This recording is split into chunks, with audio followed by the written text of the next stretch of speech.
आज की कहानी भगवान विष्णु के अवतार भगवान नरसिंह का है। एक नगर में एक बुजुर्ग दंपति का जोड़ा रहता था। वे दोनों प्रतिदिन कोसों दूर गंगा और यमुना नदी में स्नान करने जाया करते थे।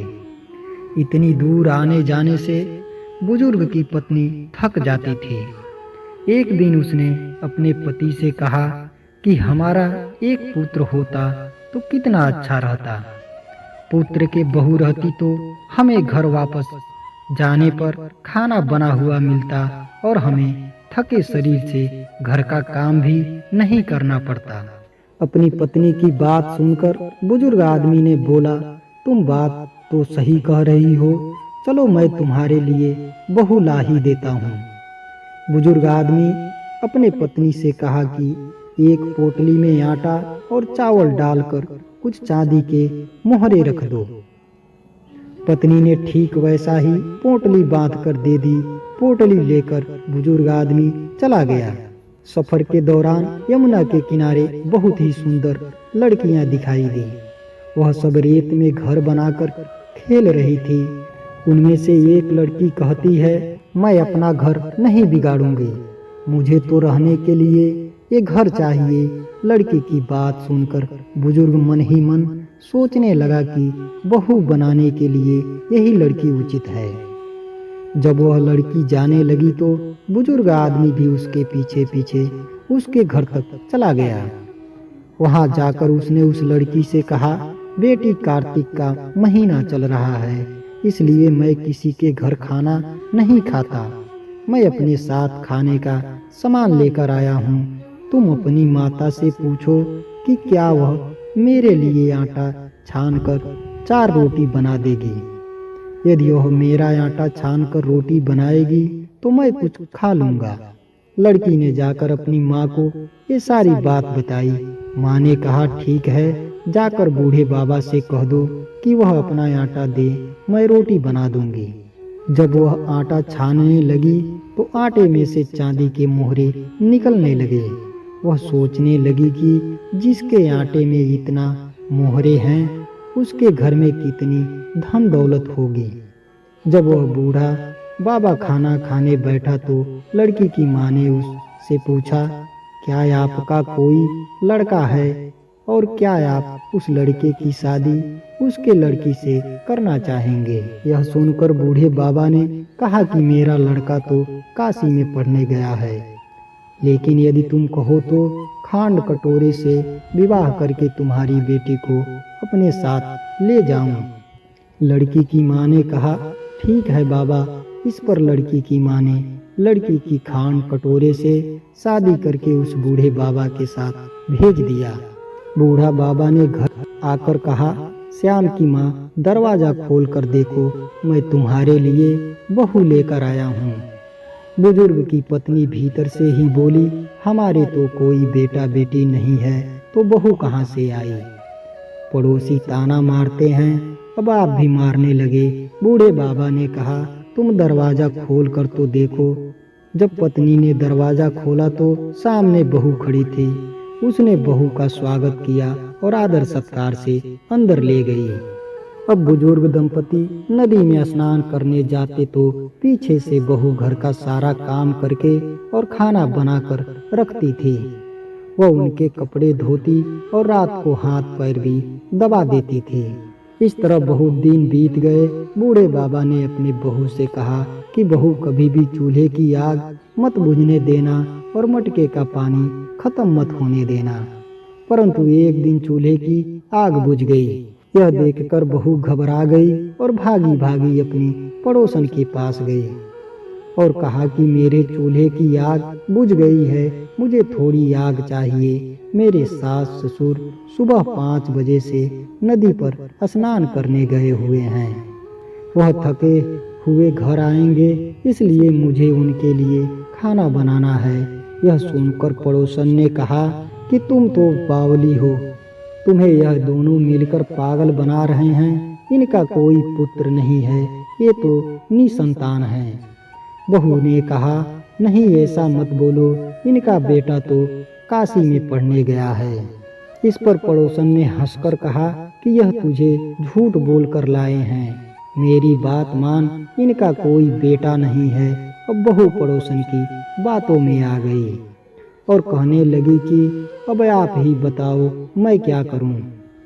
पड़ोसन ने कहा कि करना क्या है, जब तुम्हारे सास ससुर आए तो उनको जली हुई रोटियां बना कर देना और बेस्वाद दाल बना कर देना, खीर में दाल मिला देना और दाल में खीर डाल देना। पड़ोसन ने उसे अच्छे से सिखा पढ़ा दिया। फिर जब उसके सास ससुर घर आए तो उसने न तो उनका आदर सत्कार किया, न ही उनके कपड़े धोए। जब उसने सास ससुर को खाना दिया तो सास बोली, बहू आज यह रोटियां जली हुई क्यों हैं और दाल भी स्वादिष्ट नहीं है। तब बहू ने पलटकर कहा कि एक दिन ऐसा खाना खा लोगे तो कुछ बिगड़ नहीं जाएगा तुम्हारा। सास ससुर को खरी खोटी सुनाकर वह फिर से पड़ोसन के पास चली गई और बोली कि अब आगे क्या करना है। पड़ोसन ने कहा कि अब तुम घर के सभी कमरों की चाबी मांग लेना। अगले दिन बुजुर्ग दंपति स्नान करने के लिए जाने लगे तो बहू अड़ गई कि मुझे तो घर के सभी कमरों की चाबी चाहिए। तब ससुर ने कहा कि इसे चाबी दे दो। तब सास ने बहू को चाबी दे दी। सास ससुर के जाने के बाद जब बहू ने दरवाजे खोले तो देखा कि किसी में अन्न भरा है, किसी में धन भरा है और किसी कोठे में बर्तन पड़े हैं। जब उसने सबसे ऊपर का कमरा खोला तो देखा कि शिव जी, पार्वती माता, गणेश जी, लक्ष्मी माता जी और 33 कोटि देवता विराजमान हैं। वहीं पर एक लड़का चंदन की चौकी पर बैठा हुआ माला जप रहा है। यह सब देखकर उसने लड़के से पूछा कि तुम कौन हो। तब लड़का बोला कि मैं तुम्हारा पति हूँ। अभी दरवाजा बंद कर दो, जब मेरे माता पिता आएंगे तब दरवाजा खोलना। यह सब देखकर बहू बहुत खुश हुई और 16 श्रृंगार सुंदर वस्त्र पहनकर अपने सास ससुर का इंतजार करने लगी। उसने अपने सास ससुर के लिए अच्छे अच्छे पकवान बनाए। जब उसके सास ससुर घर पर आए तो उसने कहा, उनका आदर सत्कार किया और प्रेम पूर्वक खाना खिलाया और हाथ पैर दबाने लगी। पैर दबाते दबाते हुए बहू ने कहा कि माँ आप इतनी दूर गंगा यमुना स्नान करने के लिए क्यों जाती हो? उससे आप थक जाती हो, इसलिए आप घर पर ही स्नान क्यों नहीं करती हो? यह सुनकर सास कहने लगी कि बेटी गंगा यमुना घर पर तो नहीं बहती है। तब उसने कहा, हाँ माँ जी बहती है, चलो मैं आपको दिखाती हूँ। जब बहू ने 7वां कोठा खोलकर दिखाया तो उसमें शिव जी, पार्वती, गणेश जी, लक्ष्मी जी, कार्तिक, नरसिंह, 33 कोटि देवी देवता विराजमान थे। वहीं चौकी पर बैठा एक लड़का माला जप रहा है। माँ ने उसे देखकर कहा कि बेटा तुम कौन हो? लड़का बोला, माँ मैं तुम्हारा बेटा हूँ।